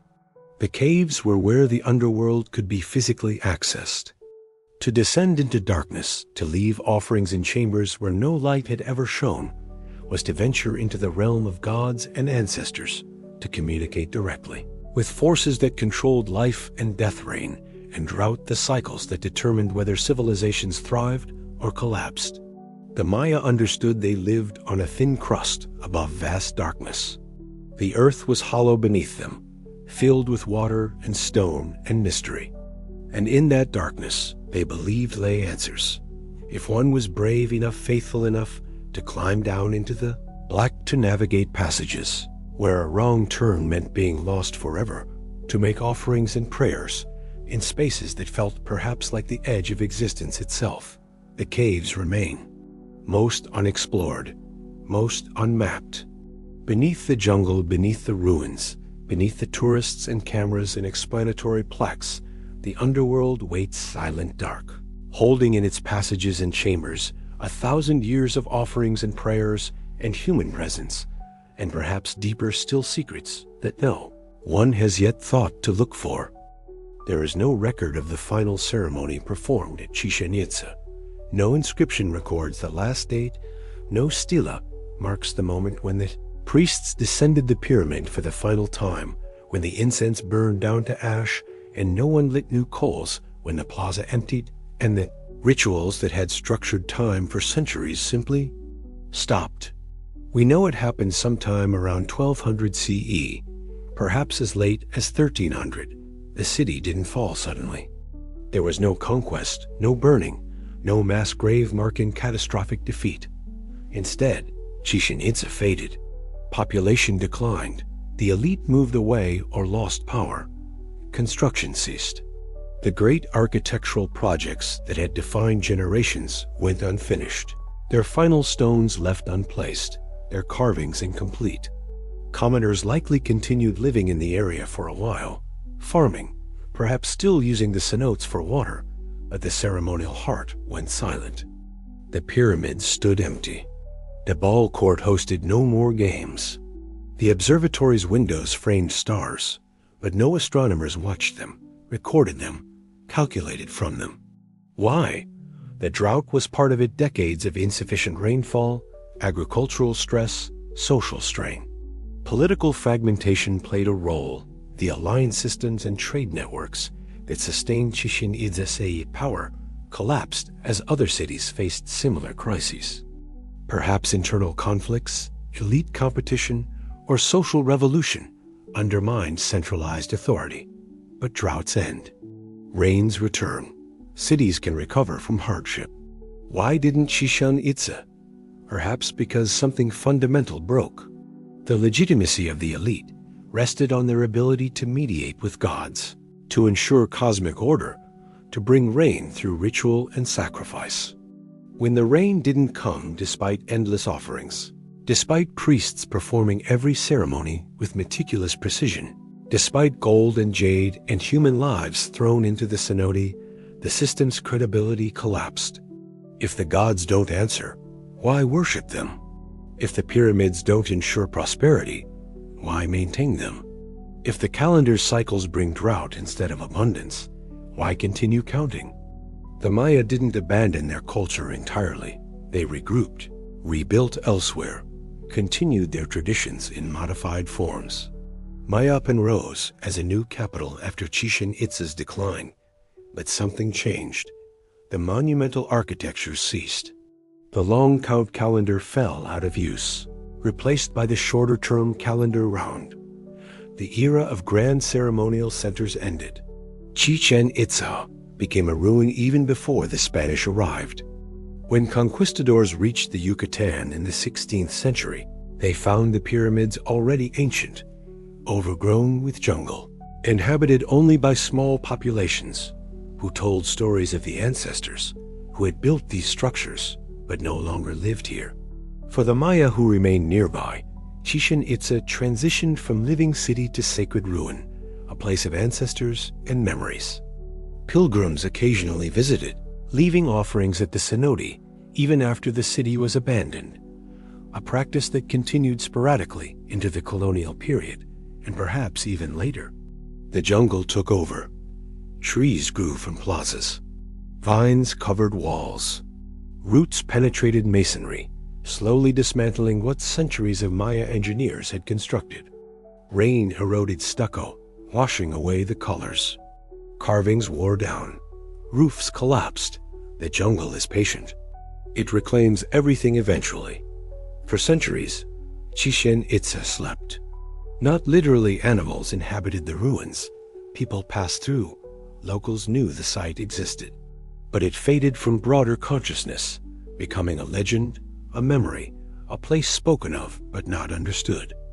It wasn't until the 19th century that outsiders, explorers, archaeologists, adventurers began documenting the ruins systematically.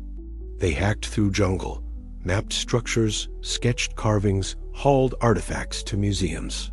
They applied emerging archaeological methods, trying to understand who built this, when, why. Slowly, Chichen Itza woke again, not as a living city, but as a subject of study, a tourist destination, a symbol. It was excavated, partially restored, turned into a national park. Tourists arrived in growing numbers, climbing the pyramids, marveling at the acoustics, witnessing the equinox serpent. The site became valuable again, but differently, not as a center of political or religious power, but as a window into the past, a monument to human achievement, a mystery that drew people seeking to connect with something ancient and inexplicable. And it remained mysterious. The more we learn, the more questions emerge. The more we excavate, the more we realize how much remains buried.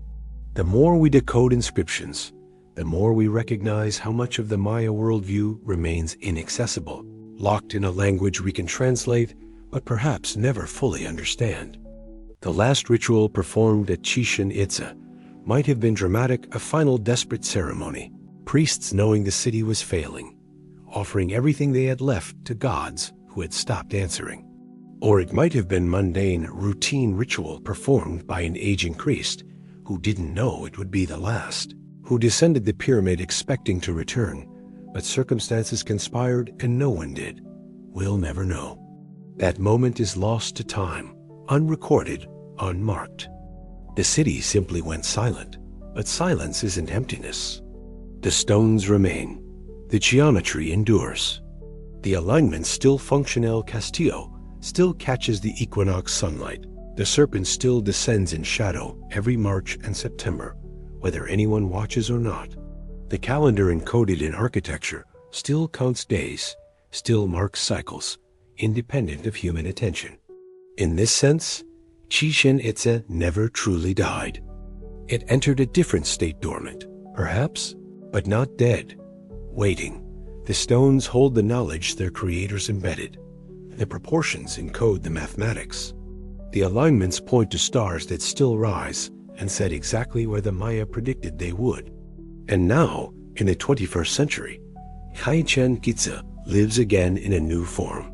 Not as a city, not as a religious center, but as a question, an invitation, a challenge to understand people who saw the cosmos differently than we do, who built monuments that still confound engineers, who tracked time with sophistication we're still deciphering.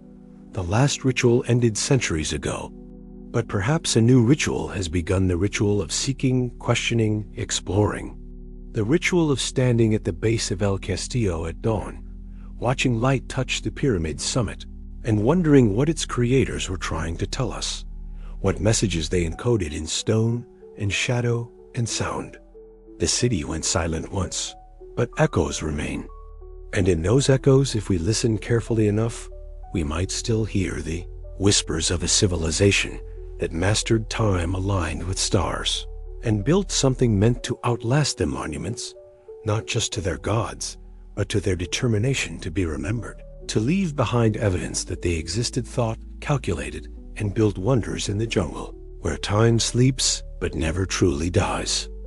If Chichen Itza is a message, what does it say? The question assumes intentionality, that the Maya built this city not just for practical reasons, but to communicate something across time, to leave behind information or wisdom or warning. Perhaps that assumption is warranted. The care taken to encode calendrical cycles in architecture, to align structures with celestial events, to create acoustic effects, and astronomical observatories suggests the Maya wanted their knowledge preserved in durable form. Stone lasts. Stone survives conquest, abandonment, climate change. Stone can speak, if built correctly, to people who come centuries later. So what is the message? One interpretation: time is cyclical. Prepare for recurring patterns. The calendar systems, the long count stretching across millennia, the 52-year calendar round, the cycles of Venus and the Sun all emphasize repetition, return, the wheel of time. The Maya saw history not as linear progress, but as cycles of creation and destruction, growth and collapse. Chichen Itza embodies this worldview, building it into every structure. If time is cyclical, the implication is clear. What happened before will happen again. Droughts come. Cities fall. Civilizations rise and are reclaimed by jungle. But after destruction, renewal. After collapse, rebuilding. The message might be one of resilience, of understanding that hardship is temporary, part of a larger pattern. Or it might be a warning. Recognize the signs. Understand the cycles. Don't repeat mistakes. The Maya couldn't stop the drought, but they understood it was part of a pattern. If future peoples can recognize those patterns earlier, perhaps they can adapt, survive, endure where the classic Maya couldn't. Another interpretation: knowledge must be preserved, even if its purpose is forgotten. The triple-nested pyramid of El Castillo, each generation entombing the previous structure rather than demolishing it, suggests reverence for the past, even when new visions replace old ones. The astronomical alignments, the acoustic engineering, the mathematical proportions all demonstrate sophisticated knowledge, but also a commitment to embedding that knowledge in physical form. Perhaps the Maya knew their civilization was fragile. Perhaps they understood that books burn, that oral traditions fade, that social collapse erases cultural memory. So they wrote in stone, encoded knowledge in architecture, created structures that would function marking equinoxes, producing echoes, aligning with stars, even if no one remembered why they were built. This is a profoundly humble message. We dawn to know if our culture will survive, so we, re-preserving what we know in the most permanent form available, hoping someone someday will recognize what we prize, vet done and extract the knowledge before it is entirely lost. A third interpretation: the cosmos is knowable. Chaos has patterns. Humanity can navigate both. The Maya's astronomical achievements, their mathematical sophistication, their tracking of Venus and eclipses and long-term cycles, all demonstrate confidence that the universe operates according to rules, that observation and calculation can reveal those rules, that knowledge empowers humanity to navigate cosmic forces. Chichen Itza is a monument to that confidence. It says, we figured it out. We watched the sky, counted days, recognized patterns, and built structures that prove our understanding. We aligned stone with stars. We made architecture that speaks with the voice of gods. We mapped time itself. This is a message of human capability, of intelligence and persistence triumphing over ignorance and chaos. It's optimistic, even triumphant look what we accomplished with stone tools and rope and human labor. Look what your ancestors could do. But there's a darker reading. We built all this, and still we fell. Chichen Itza stands empty, its builders gone, its purpose concluded. Despite astronomical knowledge, despite architectural mastery, despite calendars that calculated centuries into the future, the Maya couldn't prevent collapse. The drought came, the rains failed, the city fell silent. Perhaps the message is cautionary. Knowledge isn't enough. Understanding cosmic cycles doesn't grant immunity from catastrophe. Even civilizations that align with the heavens can be undone by earthly problems: climate, politics, resource depletion, social fragmentation. This reading suggests humility, a counterpoint to the confidence of the astronomical alignments. Yes, we mastered the stars, but we couldn't master ourselves, couldn't create a society resilient enough to survive hardship. Learn from our failure, not just our achievements. A fifth interpretation, more poetic: we were here. We mattered. Don't forget us. At its most fundamental, Chichen Itza is a monument to memory. The Maya wanted to be remembered. They built big, built to last, built things that would astonish and puzzle and inspire people centuries later. They encoded their identity in stone. This is who we were. This is what we believed. This is what we could do. This is a universal human message, crossing cultures and eras. We build monuments, write books, create art, have children, start businesses, make anything that might outlast us because we fear oblivion, fear being forgotten, fear that our lives and efforts will vanish without trace. Chichen Itza succeeds. The Maya are remembered. Their pyramids draw millions of visitors. Their calendar was global news in 2012. Their astronomy is studied in universities. Their language is being decoded and preserved. They are not forgotten. Perhaps that's the most important message. Build something that lasts. Invest in permanence. Stone endures. Stone speaks. Stone remembers when flesh and memory and culture have all returned to dust. But perhaps there's no single message. Perhaps Chichen Itza means different things to different viewers, different eras, different mindsets. The Maya built it for their own purposes: political legitimacy, religious expression, astronomical calculation, urban living. That it speaks to us now is almost accidental, a side effect of durability rather than intent. Or perhaps they knew. Perhaps the long count, stretching thousands of years into the future, was a deliberate gesture toward the distant unknown, a message to peoples they would never meet, living in circumstances they couldn't imagine. Either way, the message, whatever it is, remains. Carved in geometry, whispered in acoustics, marked in shadows descending stone staircases. It waits for anyone willing to climb the pyramid, to stand in the plaza, to listen to the echoes, to watch the equinox serpent descend. The stone speaks. The question is whether we're listening. And if we are, whether we re-wise enough to understand not just the words, but the warning, not just the achievement, but the fragility, not just the triumph, but the tragedy of a civilization that built wonders and still could not escape the cycles of time it so meticulously measured. Night falls at Chichen Itza differently than it rises. The last tour groups depart. The vendors pack up their stalls. The gates close. Security guards make their rounds, ensuring the site is empty, that no one remains hidden behind walls or atop pyramids waiting to experience the ruins after dark. The artificial lights shut off. The modern world recedes. And the jungle, which has been waiting all day, restrained and patient, reclaims its voice. The howler monkeys resume their territory calls, deep vocalizations that echo across kilometers. Bats emerge from caves and cenotes, spiraling into the darkening sky in search of insects. The coatis, raccoon-like mammals that scavenge during the day, retreat to their dens. Nightjars and owls take their place, hunting rodents that venture into the plazas. The stars appear. In the dry season, when clouds are scarce, the Milky Way arcs overhead, a river of light so dense that individual stars blur into luminous haze.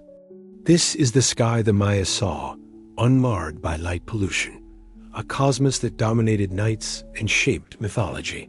El Castillo stands as a shadow against the stars, a geometric darkness blocking the celestial light.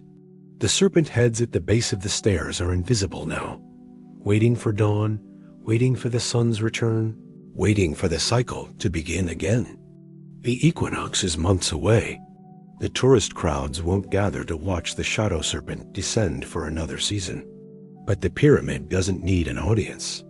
It exists independent of observation, aligned with celestial mechanics that operate whether witnessed or not. Time doesn't stop here. It continues, counting itself in astronomical movements, in the slow erosion of stone, in the growth rings of trees whose roots probe the plaza's substructure, seeking cracks, weaknesses, ways to return the stones to the earth. The cenote, 300 meters north, is perfectly still. No ripples disturb its surface. The water reflects the stars, a doubled cosmos sky above, inverted sky below, and in between, the black opening to the underworld. Offerings rest on the cenote's bottom, covered by sediment and algae, gold that traveled 1,000 miles to be thrown into darkness. Jade carved by artisans whose names are forgotten. Human bones deposited in hope or fear or desperation, now anonymous, now equal. Differences of status and wealth and beauty meaningless in the mud. The caves beneath Chichen Itza are silent. No torches light their passages. No footsteps echo.